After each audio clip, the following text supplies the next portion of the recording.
老師，我人生最大嘅夢想就係做一條鹹魚，乜都唔使煩。我覺得做人要咁樣先至係最正㗎。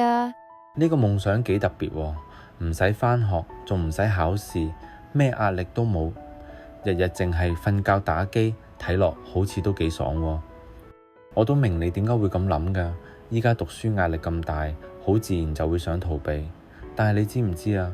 做鹹魚睇落好輕鬆，其實反而係人生最大嘅痛苦嚟㗎。咦？唔係喎，老師，做鹹魚乜唔係好超嘅咩？頭幾年可能真係幾超客㗎，但係10年好快就會過去。每日冇挑戰，冇故事，冇留低任何值得回味嘅回憶，回頭望淨係得一片空白。到時你會望下其他人，發覺身邊嘅人呢10年搏過衰過，去過旅行，創過業，仲追過夢。